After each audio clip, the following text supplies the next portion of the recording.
mọi người, chào mừng mọi người quay trở lại với kênh YouTube của mình nhé.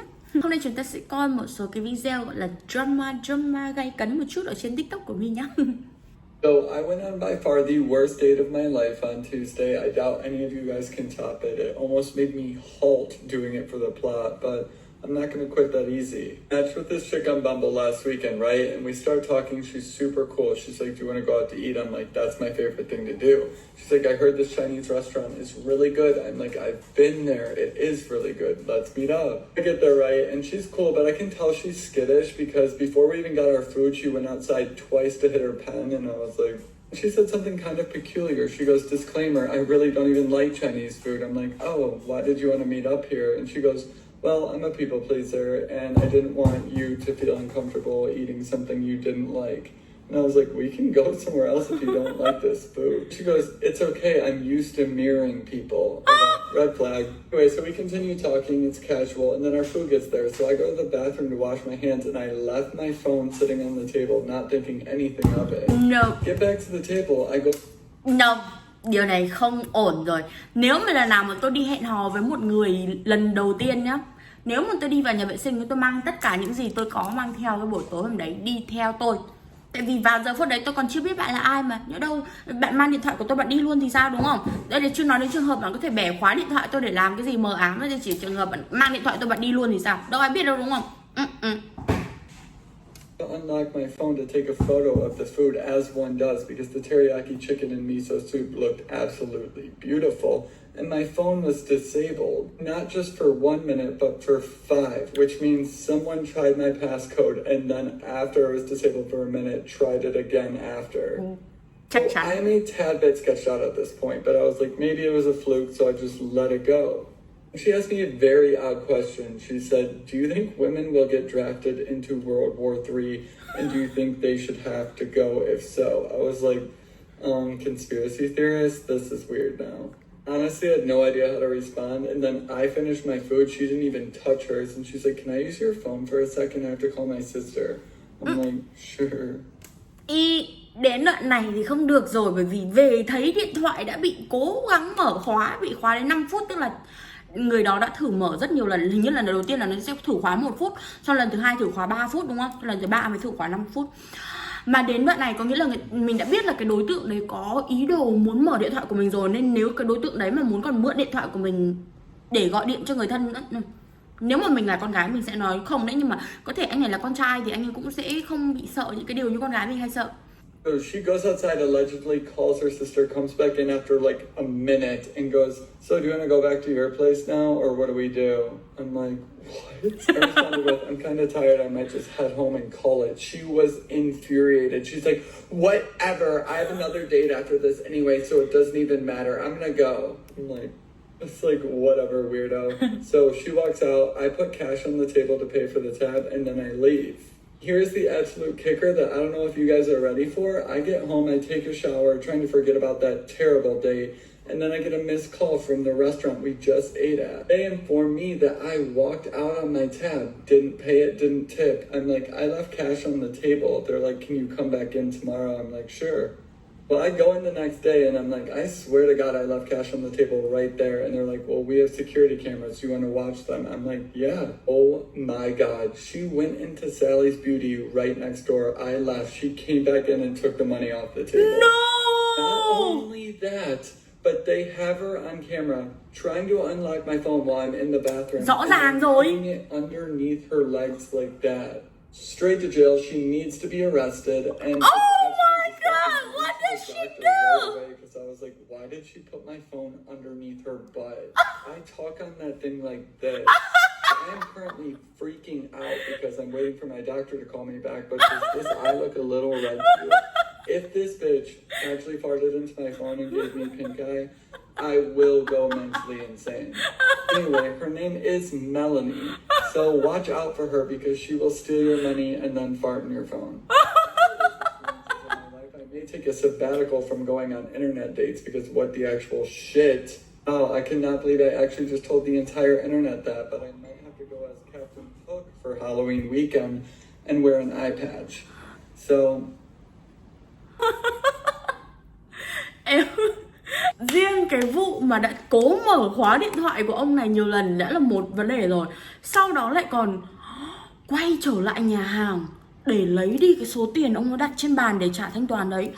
Đây là hành vi trộm cắp. Đây là hành vi không trong sạch. Chưa hết. Cố mở điện thoại của ông đây làm gì? Cố mở điện thoại của ông lại đặt xuống bên dưới vùng chỗ ngồi. Cha nội này còn nói cái quả: mọi người có thấy mắt tôi đang bị màu đỏ không? Nếu mà mắt tôi mà có bị vấn đề gì thì tôi sẽ bị phát điên vì con nhỏ này mất. Đó là những câu chuyện bi hài về lần hẹn hò đầu tiên. This guy absolutely fooled me. He got me so bad. This was about a year ago. I was on a budget. I was slowly accumulating this equipment, and he scammed me out of my shoes, dude. This guy got me so good, and I'm going to tell you exactly how he did it. So at the time, I was trying to buy cameras on OfferUp, and usually you could tell when they're scams. I find this nice Sony a6300, and he's selling it for $750. Reasonable price. Usually the scammers will try to put the price lower. You know, try to get a quick 200 out of you. So right there you go, oh no, this is priced at the right price. He's an older gentleman. Immediately I'm like, why does this older gentleman have such a nice camera? So I'm like, hey, I would like to buy your Sony a6300. And he's like, absolutely. And I'm like, yeah, $750 sounds good to me. He's like, I got this this camera. My nephew was asking for a DSLR camera because he wants to be a YouTuber, and he hasn't used it at all. So I'm just trying to get rid of it, just get a little bit of my money back. And he gives me his Facebook Marketplace thing. And he's like, hey, let's do the transaction on Facebook so you know it's legit. Cool. I'm like, okay, that's good. I get a profile. I go to this guy's profile. This is a nice older white gentleman from South Carolina. He's gonna ship it. He's telling me, he's like, I'm new to online selling, so bear with me. Flawless English. He has his wife in it. He has his nephews in it. He has an entire family. His profile picture, his slide thing, filled with family photos. I'm checking the dates on this thing. His friends, not too many friends. Older guy. Why would he have so many friends on Facebook, right? The wife that I see in the pictures, profile. I'm like, okay, cool. Wife, profile, legit profile, pictures of her, multiple pictures with the same kids, same family. Nephew. Oh, this is the nephew. This is the nephew. Legit profile. Goes to this high school. The high school connects to like where he's going. This family is legit. That kid wants to be a YouTuber, didn't have the discipline to do it. All good.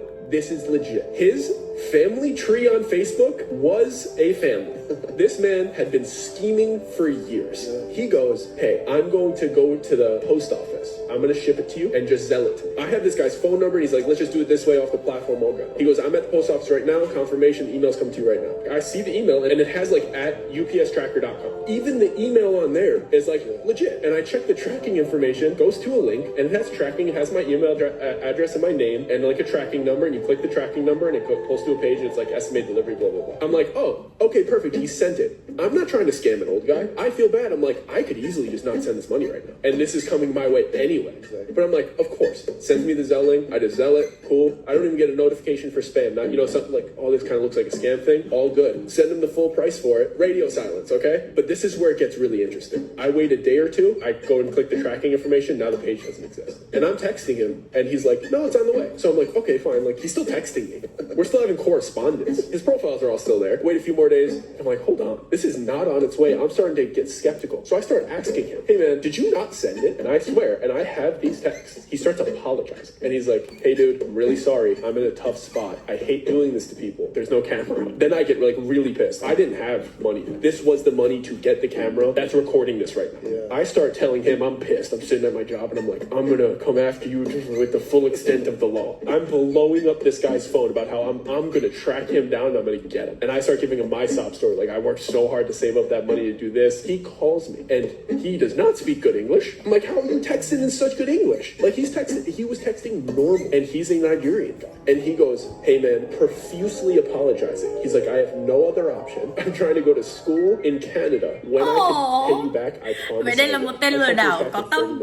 About his situation. You really are trying to like get school. And he's like, dude, we have no opportunities here. I'm so sorry. This is my only option to get out of this country. I just want to work for a living. I have no option but to do this to save up money to get to Canada. And this is where it gets good. This is where it gets good. I still text him to this day. I check in on him once a month. And in my phone, I have a contact that is Nigerian who scams me. And I told him, I'm going to say this publicly, and I mean this. If you ever make it to Canada and you finish school, and if you ever make it to America, we're working together. And I wrote that to him. I'm like, you take that money and you get yourself to Canada and you get your education because one day I want to meet you. And I want to be like, you took that money and you spent it in the right way. And we still text and check up on each other. And he texts me every once in a while, is everything okay? And we have a good relationship. And it was just a friend that I lended $750 to. And that's how I have to rationalize it to not be extraordinarily. He seemed genuine, and I understand he's a scammer. And I understand that maybe his sob story was also fake. But I do hope that he's not in Canada getting schooling yet, as of today. But I'll check on him this month. But I want to continue giving this guy opportunity. And this is why. He was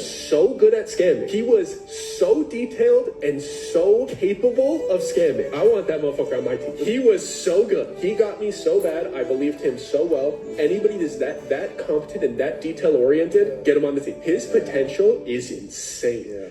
Wow. Vậy thì thứ nhất, đây là một tên lừa đảo rất là chuyên nghiệp. Bởi vì thực sự mình nói với mọi người nhá, lừa đảo là một cái việc xấu, đúng không? Đồng ý. Nhưng những cái người mà lừa đảo được người khác ấy thực sự là thông minh hơn họ. Bởi vì bạn phải thông minh hơn người khác thì bạn mới có thể lấy được tiền từ túi người ta ra chứ, đúng không? Là thứ nhất. Thứ hai là một tên lừa đảo rất là có tâm tư.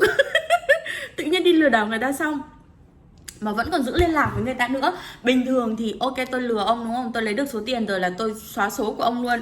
Ủa mà tại sao mình lại biết dành về người lừa đảo vậy ta? Nhưng mà tên lừa đảo này vẫn còn giữ liên hệ với ông ấy cho đến tận hôm nay là 1 năm rồi. Và thứ ba nữa là nếu thế thì ông này trở thành nhà đầu tư rồi đúng không? Ông này sẽ thành một người đầu tư cho cái thanh niên kia có tiền đi du học. Đó là một câu chuyện không biết là nên khóc hay nên cười nữa. So what happens to rapists in prison? Now I'm gonna be real with y'all. This is a very graphic one I'm gonna be speaking on.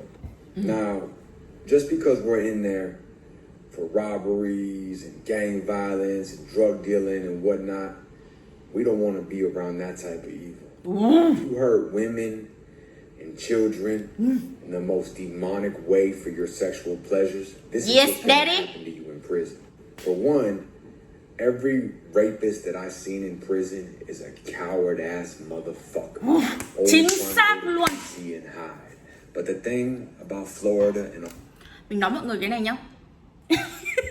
Tất cả những cái người mà làm cái việc mà ấy phụ nữ và trẻ em ấy là chỉ bởi vì họ nghĩ là họ khỏe mạnh hơn, họ là đàn ông, họ mạnh hơn nên họ mới dùng cái sức lực của họ để ép buộc người khác làm những cái việc đấy. Thế nên một thằng hèn, rất là hèn luôn. These other prisons, like I've been telling you guys, that shit means nothing. PC is just a fancy way to say, yeah, we got it under control to the average world. But when you lived on the inside, that just means it's easier to get to you. When you hurt women and children in that way, that door pops open and you know someone's coming in there to cut your fucking throat. That's just the way it is. Every meal that you eat is poison, spit on, shit on. Everything you can think of is what happens.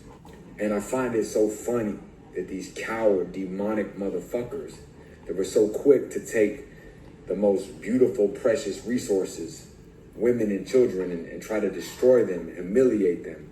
When they get around men, they act like the most scared, just running for their life motherfuckers in the world. Yes, daddy. But you're now in a place where the guards hate you, the convicts hate you, because we all have family out there. And just to think that this predator will one day hit the streets and our families out there, nah, we're gonna do the world a favor. So it's on sight. Some dudes will play the long game, extort their families, extort them, until they have nothing left, and just take them out, beat them viciously, day in and day out. Other dudes will go in for the headshot immediately, and it's on sight. The guards are going to torture you. I mean, I see them where they throw them off the top tier by accident as they're taking them to the showers.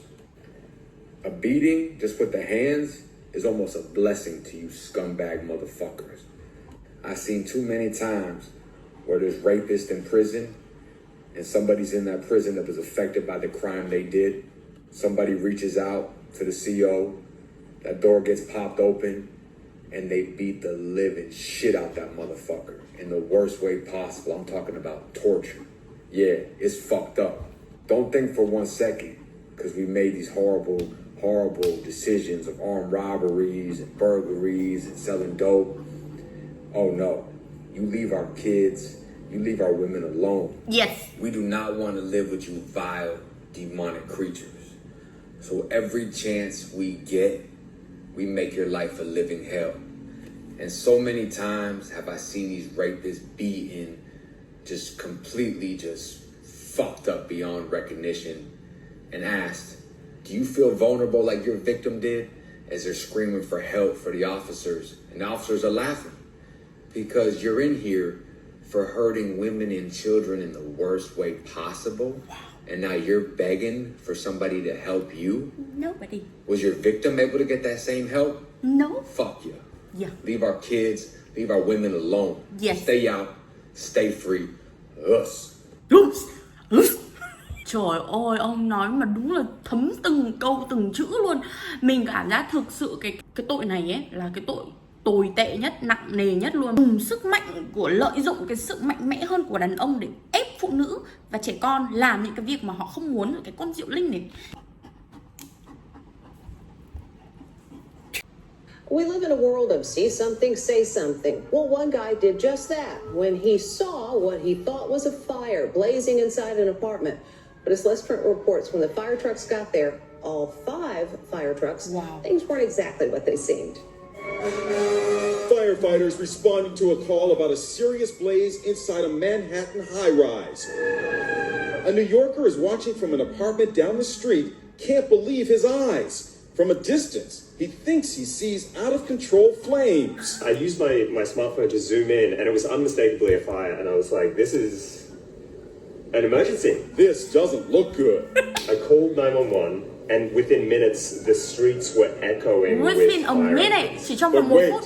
those aren't Chỉ trong real vòng vài phút. flames. It's the Yule log video, a cozy clip that lots of people watch during Christmas, but not in October. Oh my Turns out god. the video was being played on a big screen TV, which made the illusion of a fire all the more real from that window. But from photographer Kieran Murray's apartment window, this looked like the real deal. How did you find out that it was a false alarm? I went down. It was Allie Lyon's apartment. It was a rainy Saturday and I had to work a little bit, so I got my laptop, I made some tea, I put on some candles in the fireplace. Welcome. Inside Edition brought the neighbors together. So this is where the fire happens. I was having a cup of tea. Oh, And that's my nice. window. I was having a cup of tea here. She showed him how she selected the fire on the TV app. This is the one that was on. That's the one that caused the false alarm. The one thing she's learned, I really do need to get curtains now. rather than seeing flames in the window, Allie can now wave at her new friend, and he can wave right back from his kitchen window. Nhiều khi người ta nói là nhiều chuyện nhưng mà mấy ông bà cũng nhiều chuyện quá cơ.